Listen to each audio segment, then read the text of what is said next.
Guys, BSc nursing का number 1 channel study media में आप सभी का स्वागत है। और यहाँ पे आपको अटल बिहारी वाजपेयी केजीएमयू का कंप्लीट तैयारी कराया जा रहा है, जो ऑल सब्जेक्ट का होगा। अगर आप नहीं देखे हो तो डिस्क्रिप्शन बॉक्स में आपको प्लेलिस्ट का लिंक मिल जाएगा। और अगर इसका पीडीएफ चाहिए तो हमारे ऐप में मिलेगा। ऐप का भी लिंक डिस्क्रिप्शन बॉक्स में है। सभी लोग ऐप को डाउनलोड कीजिए और पीडीएफ को डाउनलोड करके आप अपना तैयारी को और स्ट्रॉन्ग कीजिए। वीडियो को शुरू से अंत तक देखिएगा, तभी आपको समझ में आएगा। चलिए शुरू करते हैं आज का वीडियो। पहला क्वेश्चन से dimensional formula for surface tension is. ये डायमेंशनल फॉर्मूला सरफेस टेंशन का क्या होता है? तो पहले सरफेस टेंशन का जो यूनिट होता है वो जान लो, न्यूटन मीटर। अब इसका डायमेंशनल फॉर्मूला बनाना है, ठीक है। तो इसमें अगर आप देखोगे तो आपको एम आएगा, m1, ठीक है, एल नहीं आएगा और t-2 आएगा, ठीक है। ये डायमेंशनल फॉर्मूला आएगा, तो हमारा आंसर हो जाएगा ऑप्शन बी। चलो next question says, pressure gradient has the same dimensional as that of. जो प्रेशर ग्रेडियंट होता है इसका डायमेंशनल जो होगा वो किसके बराबर होगा? Velocity gradient, potential gradient, energy gradient या फिर नन ऑफ द अबव। तो देखो, जो प्रेशर ग्रेडियंट होगा उसका डायमेंशनल ना तो वेलोसिटी ग्रेडियंट के बराबर होगा, ना ही पोटेंशियल ग्रेडियंट जैसा होगा, ना ही एनर्जी ग्रेडियंट जैसा होगा। तो इसका आंसर हो जाएगा नन ऑफ द अबव, ठीक है। नेक्स्ट क्वेश्चन से, विच of the following physical quantities has neither dimensional nor unit. मतलब एक कौन सा फिजिकल क्वांटिटी है जिसका ना तो डायमेंशन है और ना ही यूनिट है? Angle, luminous intensity, coefficient of friction या फिर करंट। तो इसका करेक्ट आंसर हो जाएगा option C, coefficient of friction. इसका कोई यूनिट नहीं है, यूनिट लेस है, डायमेंशन लेस है। नेक्स्ट क्वेश्चन से, यूजिंग मास, लेंथ और time, mass m, length l और time t and current a as the fundamental quantities, the dimensional formula of permittivity is. तो इनका अगर डायमेंशनल फॉर्मूला निकाले तो क्या होगा? तो date is m1, l3, t4 और a2। ये हो जाएगा प्रिमिटिवली जो हमारा डायमेंशनल फॉर्मूला होगा, ठीक है। चलो, तो आंसर हो जाएगा हमारा ऑप्शन बी। नेक्स्ट क्वेश्चन से, the product of pressure and volume have the same units as the product of option A charge and potential, option B electric field strength and distance, option C electromotive force and capacitance and option D magnetic moment and magnetic induction. So इसका correct answer हो जाएगा option है charge and potential, ठीक है। यहाँ पे बोला गया the product of pressure and volume, pressure और वॉल्यूम का प्रोडक्ट का जो सेम यूनिट और किसके साथ होगा? तो चार्ज और पोटेंशियल के प्रोडक्ट के साथ होगा, ठीक है। चलो नेक्स्ट क्वेश्चन की तरफ बढ़ते हैं। Which of the following can be zero when the particle is in motion for some time? Speed, displacement, distance covered या फिर none of the above. So इसका करेक्ट आंसर हो जाएगा ऑप्शन बी, डिस्प्लेसमेंट। यहाँ पे बोला गया which of the following can be zero, zero हो सकता है when the particle is in motion for some time. यहाँ पे मान लो डिस्प्लेसमेंट क्या होता है, कोई वस्तु ए से डिस्टेंस मेंटेन कर रही है, तो ये डिस्टेंस अगर सर्कुलर पाथ में मेंटेन कर रही है और वापस वो आके ए तक ही आ जा रही है, ठीक है। मतलब इसी को हम ए पॉइंट पे ही वापस वो आके मिल रही है। तो यहाँ पे अगर हम लोग डिस्टेंस की बात किया जाए तो डिस्टेंस कितना होगा? तो ये मान लो पूरा जो एरिया है इसको कवर करने में जितना दूरी तय किया गया, जितना डिस्टेंस तय किया, उसी को हम लोग डिस्टेंस बोलेंगे। मान लो सपोज ये 10 किलोमीटर का जो है ना ये पेरीमीटर है, तो 10 किलोमीटर यहाँ पे डिस्टेंस हो जाएगा। डिस्टेंस हमारा कितना हो जाएगा? 10 किलोमीटर। लेकिन डिस्प्लेसमेंट की बात करें तो डिस्प्लेसमेंट हमारे यहाँ पे जीरो हो जाएगा, क्योंकि डिस्प्लेसमेंट जो होता है minimum distance between point A to point B, और पॉइंट बी क्या यहाँ पे पॉइंट ए ही है, क्योंकि जो distance between initial point to final point, यहाँ पे इनिशियल और फाइनल दोनों ही पॉइंट ए ही है। तो यहाँ ए ही है और यही बी है, तो यहाँ से स्टार्ट होकर अगर यहीं पे खत्म करे तो वो दोनों माइनस हो जाता है और फिर क्या होता है? जीरो हमारा रिजल्ट आता है। नेक्स्ट क्वेश्चन से, if the distance covered by the particle is zero, then what can we say about its displacement? It is negative, it may be or may not be zero, option C it must be zero and option it can't be zero. So इसका correct answer हो जाएगा option C, it must be zero. अगर distance covered हो रही है एक particle से zero, then what can be say displacement. अगर डिस्टेंस जीरो है, डिस्टेंस जीरो है तो डिस्प्लेसमेंट 100% जीरो होगा, इसमें कोई शक नहीं है। नेक्स्ट क्वेश्चन की ओर बढ़ते हैं।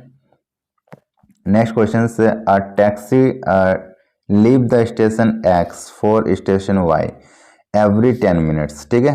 और उसके बाद क्या होगा, एक टैक्सी जो है ना, a taxi also leave the station Y to X every 10 minute. The taxi move at the same constant speed and go for X to Y और वाइस वर्सा, मतलब Y to X in 2 hour. 2 hour में हर एक 10 minutes में क्या हो रहा है, एक दूसरे से वो चलना स्टार्ट हो रही है। How many taxis coming from the other sides will meet each taxi in route from Y to X. तो इसमें अगर आप देखोगे तो कितने टैक्सी मीट कर रही है, तो इसका करेक्ट आंसर हो जाएगा 24। देखो पहले तो ये 2 आवर है, 2 आवर मीन्स क्या हो जाएगा 120 मिनट्स, ठीक है, 120 मिनट्स। और यहाँ पे एवरी 10 मिनट्स टैक्सी जा रही है, तो यहाँ पे 10 मिनट्स से हम लोग डिवाइड करेंगे तो ये हमारा हो गया 12। तो 12 टैक्सी वन रूट में अगर आपको दिखेगी और 12 टैक्सी अदर रूट पे दिखेगी, तो ये हमारा कितना हो जाएगा 12 12 हो गया 24, ठीक है 24। लेकिन लास्ट में जो होगा ना, एक काउंट नहीं होगा, क्योंकि लास्ट वाला जो होगा वो मतलब एक तरह से 12 जाएगी और एक तरह से 11 आएगी, तभी उन दोनों का मीटिंग हो पाएगा, ठीक है, वाई टू एक्स के बीच में। पूरा का पूरा 12 का मीटिंग नहीं हो जाएगा, एक का छोड़ के। तो यहाँ पे 12 प्लस 11 क्या हो जाएंगे 23। तो 23 जो है वो मीट करेंगे। Next question says, a bucket is placed in the open where the rain is falling vertically. If wind begins to blow at double the velocity of the rain, how will the ratio filling the bucket change? Half, double, quadruple या फिर remains constant? Very important question है, तो इसका correct answer हो जाएगा remains constant। कोई फर्क नहीं पड़ेगा अगर यहाँ पे जो ब्लो ऑफ जो हमारा वेलोसिटी है वाइंड का, वो अगर कितना भी ब्लो कर जाए, डबल कर जाए, ट्रिपल कर जाए, बकेट में जो पानी भरने का जो कैपेसिटी होगा, जो टाइमिंग होगा, उसमें कोई चेंजेस नहीं आएगा, वो रिमेंस कांस्टेंट रहेगी।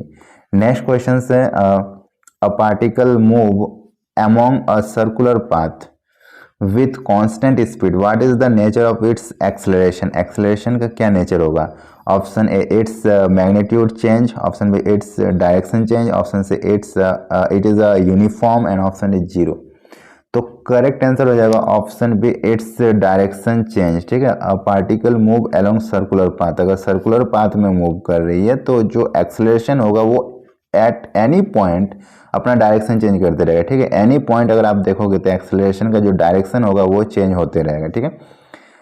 Next question says, two forces of 4 dyne and 3 dyne act upon a body, 4 dyne और 3 डाइन।